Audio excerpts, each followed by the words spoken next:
আমরা 13কে ছেড়ে এবার 14তে পা দিয়েছি।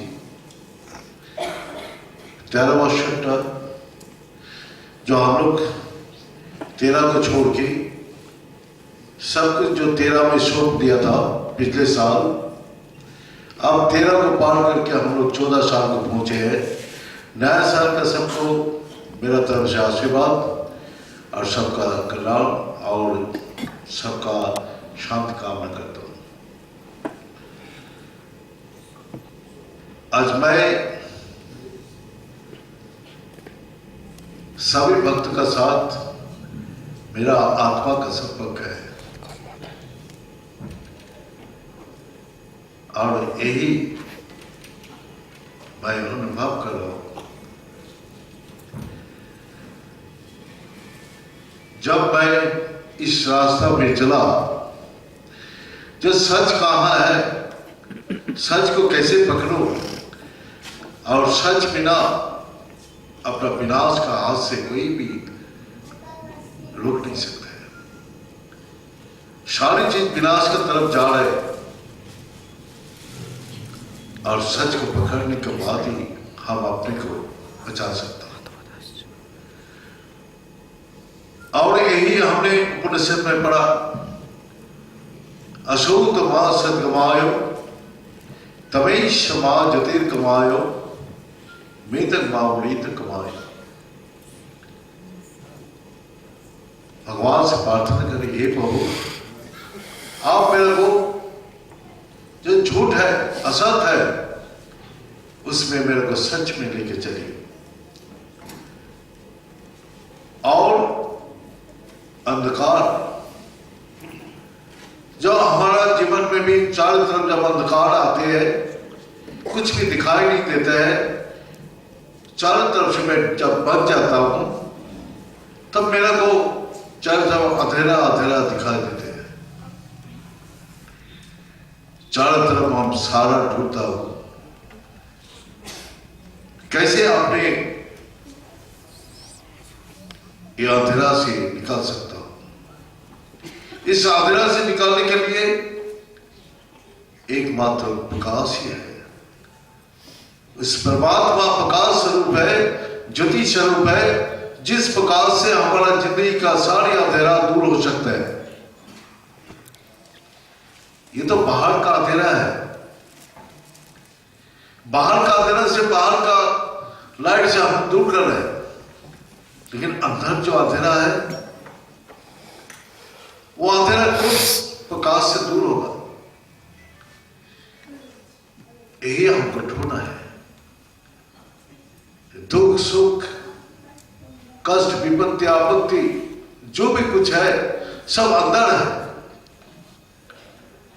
बाहर कुछ नहीं है। तो अंधेरे का अंदर का जो अंधेरा दूर कर पाएगा वही इस विनाश का हाथ से अपने को बचा सकते हैं। भगवान बोलते इसको पाने के लिए भगवान बुद्ध भिखारी बन गया, मीराबाई अपना भिखारी बन गया, महावीर, गुरु नानक, रामकृष्ण परमहंस जी, चैतन्य महाप्रभु, जितना भी महापुरुष आए हैं सबको देखिए, इसको पाने के लिए, इसको पकड़ने के लिए सभी भिखारी बन गया। एक ही सच है जो हमको बचा सकते हैं। सच को पकड़ने के लिए जब मैं निकला वो दिन मैं अकेला ही था, मेरा साथ कोई नहीं था। सब बोलते हैं पागल है, ये जीवन को बेकार चला जाएगा।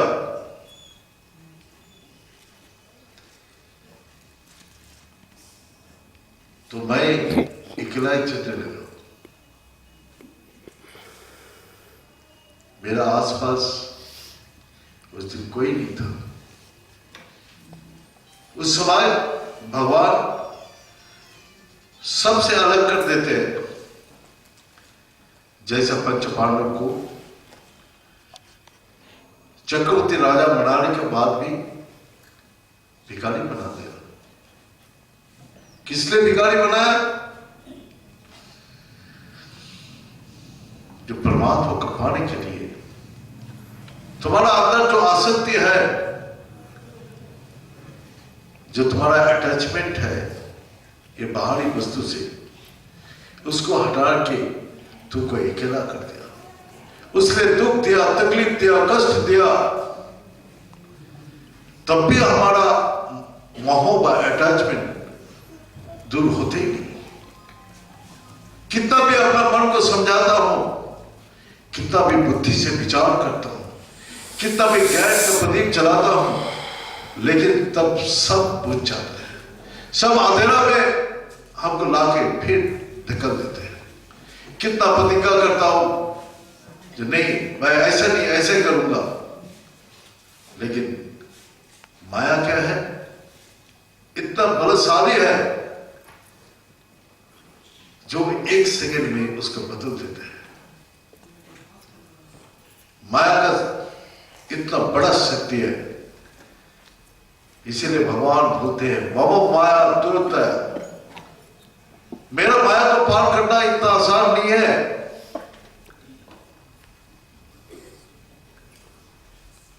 तो अकेला चलते चलते मैं अपने जीवन पर वही मेरा साथ नहीं है, क्योंकि सच के रास्ते में जो चलेगा उसको साथ सब छोड़ देगा। आप भक्ति भाव अब कुछ भी कीजिए, धीरे धीरे कैसा होगा? जब आपको साथ सभी छोड़ देगा। लेकिन जो सच को जानना चाहते हैं, जो सच को पकड़ना चाहते हैं, वो किसी न किसी रूप में आपको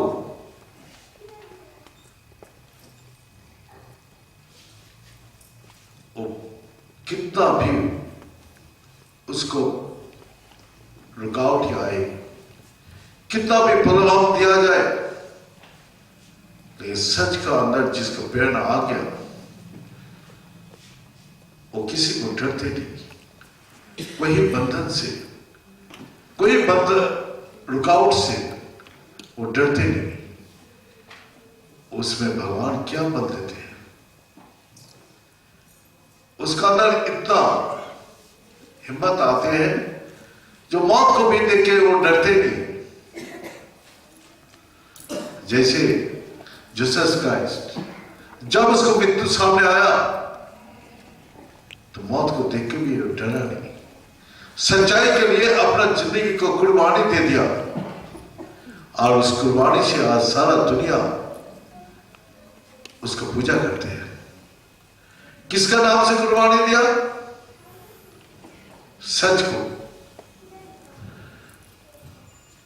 तो हमारा जिंदगी अंधेरा में ढका हुआ है। बाहर तो प्रकाश और अंधेरा तो दिखाई देते हैं, और अंधेरा को देख के मैं बाहर का दिवा जला देता हूं।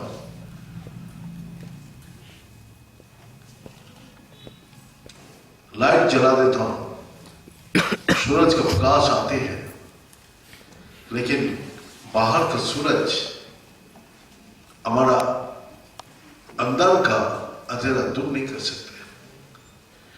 वो आत्मा सूरज चाहिए, वो आत्मा सूरज है जो आप सबका अंदर है। अहम आत्मा, मैं आत्मा स्वरूप हूं। तो आत्मा का जब तक जागृति नहीं होगा तो अंधेरा का, अंदर का अंधेरा दूर नहीं हो सकते, किसी भी प्रकार से नहीं हो सकते। हम लोग इस रास्ते में चलते हो डर डर से। अगर भक्ति नहीं करूंगा, पूजा पाठ नहीं करूंगा, तो मेरा ये नुकसान हो जाएगा, ये लाभ नहीं होगा, लाभ और नुकसान सोच के मैं पूजा अर्चना करता हूं।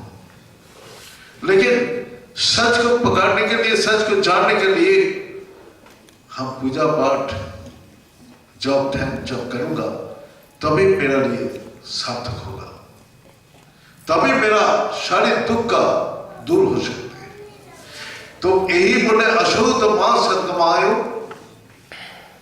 जो अंधकार असत से सच में ले चली, तभी क्षमा जतीर कमाए, जो अंधकार से प्रकाश में ले चली। इसके बाद क्या बोल रहे, मैं तक मामृत कमाए। बार बार हम लोग ये जन्म और मृत्यु का चक्कर में घूम रहा। मृत्यु भी कष्टदायक है, दुखदायक है, और जन्म भी कष्टदायक और दुखदायक है। लेकिन भगवान का माया ऐसे है जो हम लोग कितना बार पढ़ा है सब भूल गया, कितना बार जन्म लिया वो भी भूल गया। अरे भगवान तो सामने दिखा रहे, मरने के बाद आदमी का कितना दुख लगता है, तो वो तो खुद दुख का महसूस कर रहे हैं, लेकिन वो भी एक दिन इसी मृत्यु का दुख उसको महसूस होगा। तो भगवान के पास यही प्रार्थना करो। इसके बाद जब मैं यही मन में जागृत हुआ, जो कल्पतरु का उत्सव तो बताते हैं, लेकिन भगवान रामकृष्ण परमहंस यही बोला, जो तुम्हारा चेतना जागृत हो, तुम्हारा अंदर चैतन्य का जागृत हो, तो मेरा कौन जन्म का फल था, मेरा अंदर वो जागृति आया। तो जागृति आया, जो आत्मा एकमात्र है, आत्मा का वो प्रकाश है जो सारी अंधेरा को दूर करके हमको सारी भय से, सारी विपत्ति, सारी कष्ट तकलीफ से मुक्त करके हमको परम शांति, परम सुख प्रदान करेगा। तो हमको रास्ते में चलते हुए, इतना दिन इस रास्ते में चलते हुए मेरे को क्या क्या हुआ। जो दिन मैं इस रास्ते में चलने लगा तो सबको हंसी उपहास और कितना भी बंग हमको ऊपर किया, कितना भी ठट्टा मजाक किया, लेकिन मैं अपना विचार में अटूट था। दुर्बल नहीं, दुर्बल आदमी फिर बदल जाते हैं। मैं मन में एक ही भावना था, जो मैं इस सच को पकड़ने के लिए जा रहा हूं, मैं अपना सिर को क्यों झुकाऊंगा। कितना आदमी गलत कर रहे, अन्याय कर रहे, हिंसा देश में भरा हुआ है, जिसका मन लालच से भरा हुआ है, वो तो सिर झुकाते हैं। हम क्यों सिर झुकाएंगे। परमात्मा का जानने का क्या हमने चोरी किया, ना हमने कहीं गलत काम किया, ना पाप किया जो मैं सिर नीचे करूंगा। अपना सिर उठा के मैं चलने लगा।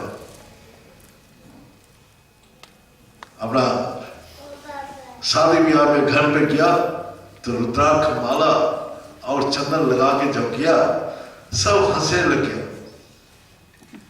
हमारा घर वाला बोलने लगा, जो आपको शादी में जाने का क्या जरूरत है इस वेशभूषा में, क्योंकि वो लोग का भी शर्ट होता है। हमने बोला मेरा ये जीवन का रूप यही रूप है, मैं सच को जानने के लिए मेरा गुरु का जो निर्देश है मैं वही पालन करूंगा। अगर ये जहां पालन नहीं होता है वो जगह मैं वर्जन करने के लिए, मैं शादी ब्याह में जाने के लिए छोड़ दिया। जहां जाके क्या होगा? तो यही संसार मेरा को इतना हंसी उपहास ठट्टा करने के बाद मेरे को और भी पवन कर दिया सच को जानने का और उसको पकड़ने के लिए मेरा ये करना ही होगा। कितना भी कष्टदायक हो, कितना भी दुखदायक हो, इसको करना पड़ेगा ही। इसका लिए मेरा मौत हो जाए तो बोलेगा देखो सच का मान भी किया, किसी का कोई नुकसान नहीं किया, ना कोई गलत काम किया, ना किसी का ऊपर गलत भावना रखा। तो उसके बाद फिर गुरु महाराज मिला। जो साहब हमको गुरु महाराज जी सुना यही बात, जो मेरे पास कुछ नहीं है, मेरे पास वो ज्ञान है जो आत्मा के पास पहुंचाते हैं। मेरा पास वो जुक्ति है जो अंदर का अंधेरा दूर करते हैं। मैं गुरु जी का वचन सुन के मेरे को बहुत प्रबल इच्छा हुआ, गुरु जी के पास गया, वो जुक्ति और ज्ञान दिया और मैं भी अनुभव किया ये सच है। ये जुक्ति और ज्ञान हमारा अंदर का अंधेरा दूर कर सकते हैं। मैंने बोला गुरु जी इसके लिए क्या करना चाहिए मेरे को? गुरु जी मेरे 3 शब्द बोला, शांति का हाल करो और सर्व संग विवर्जित, सब संगों को त्याग करो। मैंने बोला घर का सबका आदमी का साथ न बाहर का सबका साथ छोड़ दो। बोला नहीं, तुम्हारा इंद्रियों का साथ छोड़ना है, सबको छोड़ना है। तुम्हारा मन, तुम्हारा बुद्धि, तुम्हारा इंद्रिया जिस तरह भगा के ले जा रहा है उसको त्याग करो।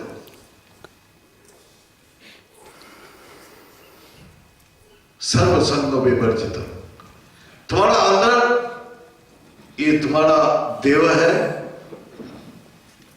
ये तुम्हारा देव है, देहो तुम नहीं।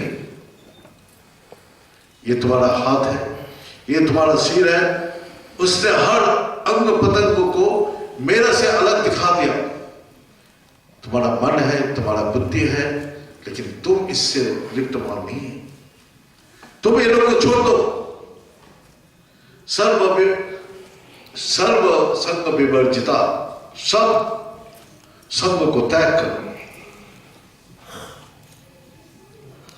मैंने बोला गुरु जी ठीक है, अब जो बोल रहे मैं प्रबल चेष्टा करूंगा इसको करने का। और तीसरा क्या बोला? निर्ध्यासन, 3 घंटा अपना ध्यान में बैठो, 3 घंटा अपना अध्ययन करो।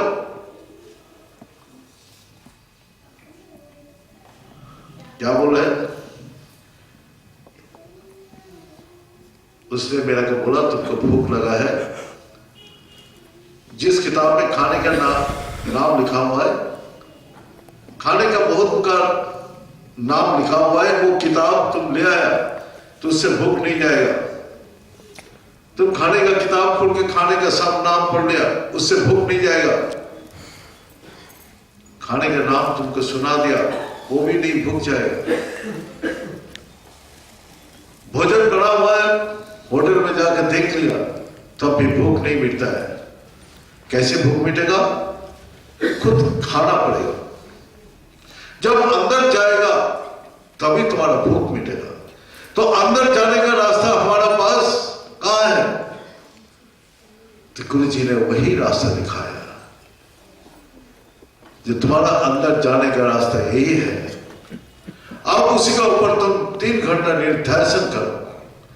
अंदर जाने का रास्ता हम लोग का यहां राम प्रसाद जी भी बोला है, डूब दे मन काली बोले हिदी रत्ना कड़ा चली। राम प्रसाद जी क्या बोल रहे हैं? कि तुम्हारा हृदय में रत्न पड़ा हुआ है, जो रत्न तुम्हारा सारे दुख को, सारे भय को, सारे तकलीफ अभाव को हमेशा कभी मिटा देगा। वो रतन कहां पड़ा हुआ है? अंदर पड़ा हुआ है। तो उसने क्या बोला? डुबकी लगाओ अपने अंदर, बाहर का तरफ नहीं। तो डुबकी अपने अंदर की तरफ लगाने के लिए बोल रहे हैं। तो वही युक्ति गुरु जी ने दिया। मैंने भी अपना कहा गोता लगाने के लिए बोल रहे, वही अपने अंदर। तो मैंने भी सब संगों को त्याग करके अंदर गोता लगाया। और गोता लगा के क्या है? जो 3 घंटा निर्ध्यास मैं जब कपने लगा तो मेरा कोई संसार का बाहर का संगत अच्छा नहीं लगने लगा। मेरा को इससे दूर रहने के लिए इच्छा करने लगा। उस समय कितना भी सुविधा, कितना भी कुछ आरामदायक, कुछ भी आपको अच्छा नहीं लगता था। सिर्फ भूख मिटाने के लिए थोड़ा सा भोजन चाहिए, वो किसी भी प्रकार भोजन हो, दाल रोटी हो, क्या दाल चावल हो, हमको उसका अलावा और कुछ नहीं चाहिए। सिर्फ भूख मिटाने के लिए, 2 टाइम भूख मिटाने के लिए चाहिए, और इससे अलावा हमको कुछ भी नहीं चाहिए। हम चलने लगा। चलते चलते गुरु महाराज जी एकांत में बहन को भेज दिया ऋषिकेश में। एकांत में रहते हुए गुरु महाराज जी ने सुनाया मेरा की कहानी। जैसे दूध को दही में परिवर्तन करना है, तो दूध को दही में कैसे परिवर्तन होगा? दूध का अंदर हम लोग दही का साझा डाल देता हूं और उसको एकांत में बैठा देता हूं। अगर एकांत में बैठ गया तो दूध से दही में परिवर्तन हो जाते हैं।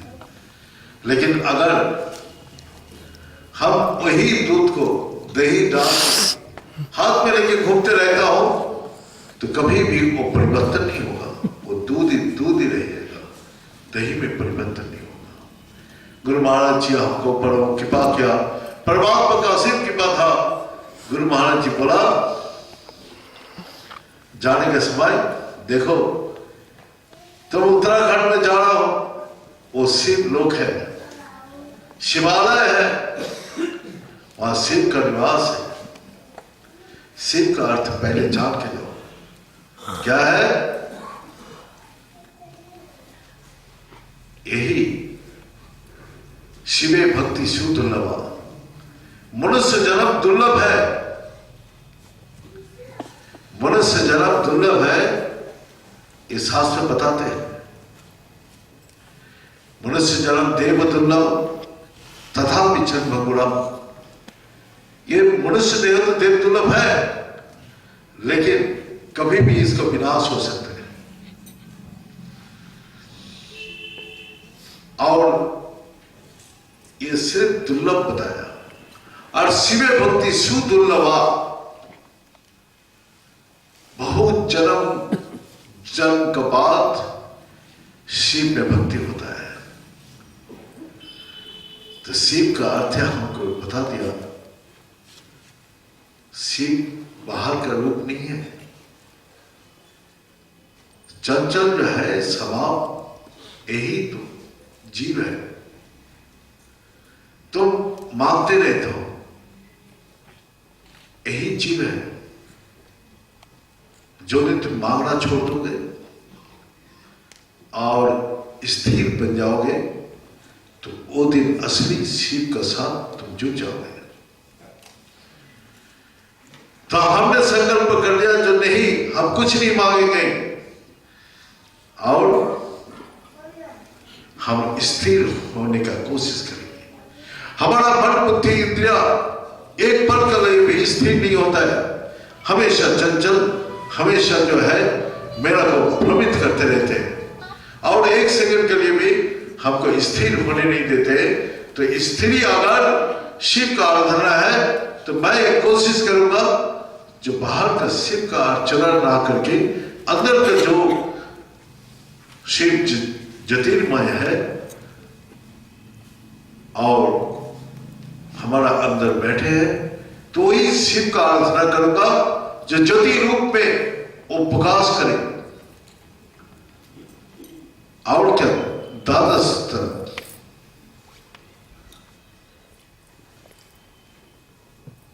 तो मैंने वहां जाके जब करने लगा तो दिव्य आनंद और शांति में मगन हो गया। खाने में क्या बनता था?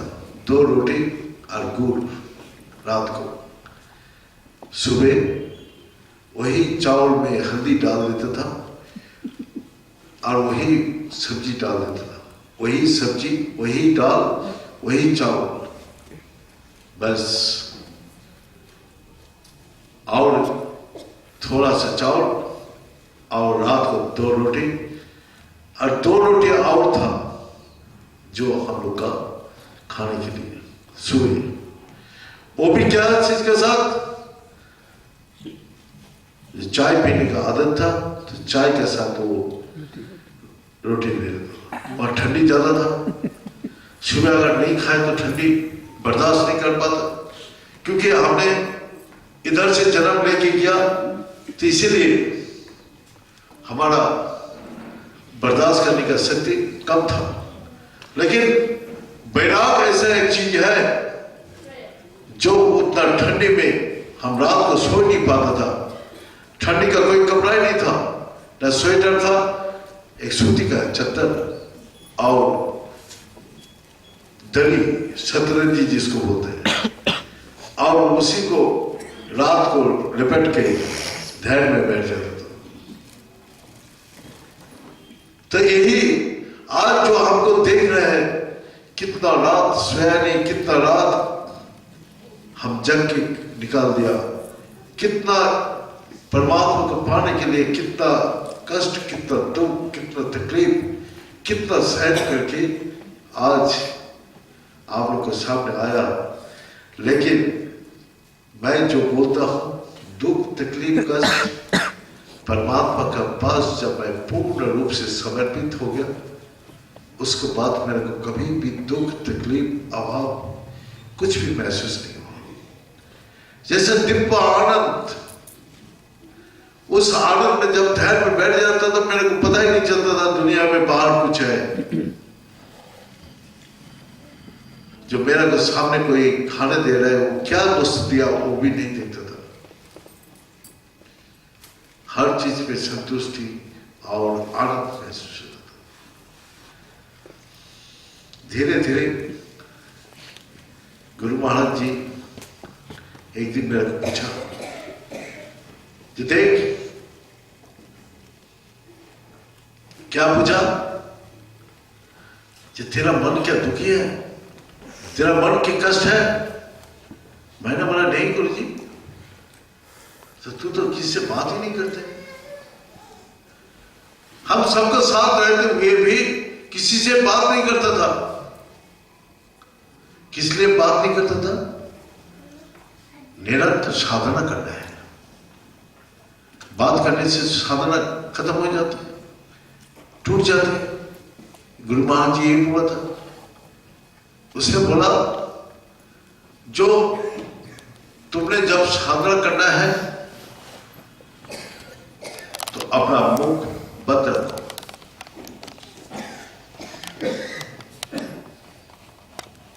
अगर अंदर का साधना हो रहा है तो बाहर बात नहीं कर सकते। उसने यही शब्द मेरा को बोला था। और गीता में भगवान बोलते हैं, हे अर्जुन, तू हमेशा मेरा को सुमिरन कर और लड़ाई कर। तो अर्जुन ने पूछा, हे प्रभु, आपको सब लड़ाई करेंगे तो हमको तो बात चलाना पड़ेगा, ये चलाना कैसे करेंगे? बोलते मुख बंद रहो, मैं अंदर हूं, मेरा साथ जोड़ के, तस्मात् जोगे भावर्जनम, तो मेरा साथ जोड़ के लड़ाई कर। गुरुजी भी वही शब्द बोला, जब तू अगर बोलना बंद किया है तो तू परमात्मा से जुड़ा हुआ है, और तू ज्यादा बाहर का बोल रहा है तो परमात्मा से तेरा लिंक कट जाएगा। तो इसीलिए मैं किसी से कुछ बात ही नहीं करता था। तो गुरुजी आपको पूछा, जो तू दुखी है क्या, कष्ट में है? बोले नहीं गुरुजी, मैं तो बहुत आनंद में, बहुत शांति से हूं। तो गुरुजी ने जब पूछा तो मैंने वही बोला, आप ही ने तो बोला कि साधना करो। तो मेरा बाहर का बात करने का कोई जरूरत नहीं था, ना किसी से दोस्ती ना किसी से बैर। कबीरदास जी यही बोला, जो कबीरा खड़ा है बाजार में, किसी से ना दोस्ती ना किसी से बैर। इस संसार में दोस्ती भी मत करो और बैर भी, बैर माने शत्रुता मत करो। तो यही है, हम जो भी देखता था, बाबा जी, स्वामी जी, कोई आके बोलता अरे ये तो पखंडी है, ये बदमाश है। हम लोग यंग एज में क्या, ये देखो कितना कायल है, जो अपना यंग उम्र में अपना घर बार छोड़ के आ गया। कोई स्वामी जी आके नमस्कार स्वामी जी, कोई ओम नमः नारायण करता था, कोई आके बोल देता था अरे भाई ये सब लालच में आ गया। कितना पुकार वचन सुनना पड़ा, लेकिन तब भी वो आनंद ऐसा था, कोई असर ही नहीं होता था। जैसा कोई नेशा हो जाता है, दारू पी लेते हैं, दारू पीने के बाद उस आदमी को कुछ भी गाली गलौज कुछ भी करो, कोई असर नहीं होता है। क्यों असर नहीं होता है दारू पीने के बाद? क्योंकि वो दारू का निशा उसमें आनंद में मगन कर देते हैं, आनंद में मगन होता है। इसीलिए उसको कोई भी बाहर का कोई भी असर नहीं होता है। क्या उसका प्रशंसा करो, क्या उसका बदनाम करो, क्या उसके गाली दो, क्योंकि उस समय वो आनंद में रहते हैं। तो आनंद में रहने का कारण वही चीज का असर नहीं होता है। तो हमारा जीवन भी वही ढूंढता है, आनंद ढूंढता है। संसार से, हर काम से, हर अवस्था से वो आनंद ढूंढता है। वो आनंद कहाँ है? अगर इस संसार में काम करने के बाद जब दुख मिलता है तो फिर बार बार वो सोचता है फिर ये काम करो तो फिर दुख होगा। अगर आनंद मिलता है तो उसको लिए बार बार आप वही तरफ भागते हैं। तो परमात्मा का आनंद इतना मगन था, जो मेरे को कोई सम्मान, कोई अपमान करके जाता था, कोई असर ही नहीं था। बाद में हमने गीता में पढ़ा, सुखे दुखे मान अपमान ही समान कितना। जो मान अपमान में समान भाव रखते हैं वही असली भक्त है मेरा। जो सम्मान में भी वो कोई उसको तकलीफ नहीं होता है, और जो अपमान में जिसको कोई विकार नहीं होता है, सब अवस्था में समान भाव है, वही भक्त हमारा लिए प्रिय है। इसलिए हमारा अपना जीवन कथा सुनाए तो ये अंत नहीं होगा। ऐसा करते करते काफी जब बीत गया तो फिर दत्ता साहब और दीदी से हम लोग का परिचित हुआ। दत्ता साहब और दीदी का हाथ पकड़ के मैं कलकत्ता आया। कलकत्ता में आके दीदी मेरे को सब दिखाया, सब जगह घुमाया, और दीदी भी आज वही शादी है। तो दीदी ने इस यात्रा में काफी साथ मेरा साथ रहा। दीदी इसलिए कभी मेरे को डांट भी देता है, कभी कुछ भी बोल देता है, लेकिन मेरा को कोई असर नहीं होता। सब भक्त लोग जानते हैं जो गुरु जी का ये दीदी कुछ भी बोल सकता है। भक्त लोग भी पता है जो दीदी तो दीदी है, इसलिए कोई असर नहीं होता है। तो हम भी दीदी का शायद काफी लंबी समय अपना इस साधन मार्ग में चला। तो गुरु जी ने एक बात बोल के मैं समाप्त कर दूंगा, क्योंकि भोजन का टाइम हो गया। फिर इसको बाद हम लोग का बहुत अनुष्ठान है। हम तो कथा सुनाए तो खत्म ही नहीं होता है। गुरु जी ने एक दिन बहुत काम में मेरे को लगा के रखा था, तो मैंने बोला गुरु जी हम तो आए थे साधन भजन करने के लिए और निरंतर काम में लगा हुआ है। तो गुरु जी ने पूछा किसका काम कर रहे हैं? तो मेरा ही काम कर रहे हैं। तो ये भाव नदी कौन पार कराएगा? गुरु पार कराएगा। तो मैं तेरा गुरु, मैं तेरा वचन देता हूं, तो मेरा काम कर, मैं तेरा को पार लगाऊंगा। और ये बोलना नहीं, उसने करके भी दिखाया। मैं बहुत काम में बिजी था, जो भी ऋषिकेश आश्रम किया है देखते हैं। मंदिर का काम उस समय चल रहे थे, 10 मिस्त्रियां काम कर रहे थे। हिसाब, खाना बनाना, खुद खाना बनाना, खुद कपड़ा साफ करना, खुद झाड़ू पोछा करना, खुद बर्तन साफ करना, सब काम खुद करना पड़ता था। सोने के लिए 1 घंटा टाइम मिलता था, उसका बीच में साधना करना। 3 बजे उठता था और 6 बजे तक साधना। फिर सर्दी में वहां 9 बजे से पहले काम शुरू ही नहीं था। मैं नहा धो के फिर ध्यान में बैठ जाता था। 9 साढ़े 9 बजे फिर साधना करके उठ के वही बासी रोटी और चाय को पी के काम में चला जाता। आज मेरा को भक्त लोग बहुत बड़े बड़े खाना बना के खिलाते हैं, मेरा को हंसी आते हैं। जो परमात्मा का आनंद पाने के लिए भोजन का कोई अवसर नहीं। भजन चाहिए, भजन भी आनंद है। भोजन का आनंद उसको पास फीका पड़ जाता है, लेकिन वो लोग को खुश करने के लिए मेरे को खाना ही पड़ता है। तो इसलिए हम उस समय गुरु जी ने यही शब्द बोला, जो मैं तेरा गुरु हूं, मैं तेरा पार करूंगा। तो बस एक दिन मैं आया सहारनपुर से, बहुत लंबी बास में जाना, बास में आना, बाहर जाके कुछ भी खाना पीना माना था।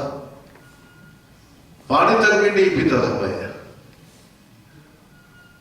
कोई सेठ लोग मेरा को फल, दूध, कितना भी मिठाई खिलाने की कोशिश किया, मैंने बोला नहीं, मेरा को गुरु जी का आदेश नहीं है तो मैं खा नहीं सकता।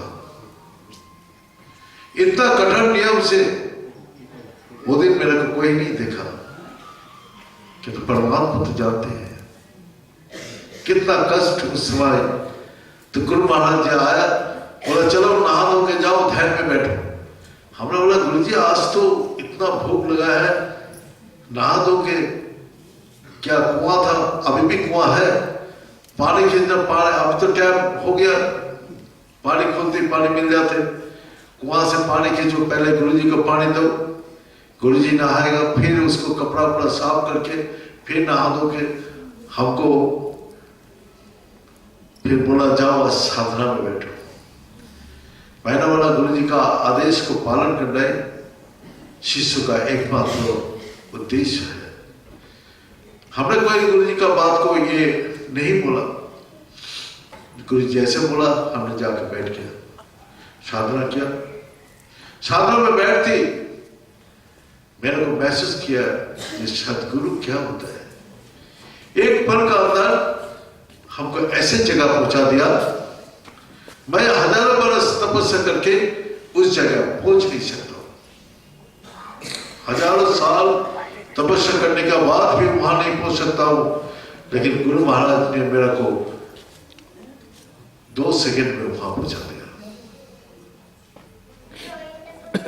तो मैं उस समय समाधि में चला गया, इसी थोड़ा समय में, और देख रहा हूं सारे ब्रह्मांड मेरा साथ जुड़ा हुआ है।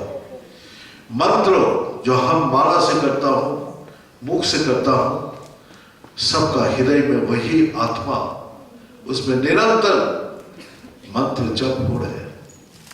जो माला में कर रहे हैं उससे कोई असर नहीं है। मंत्र हम लोग जो पढ़ रहे हैं वो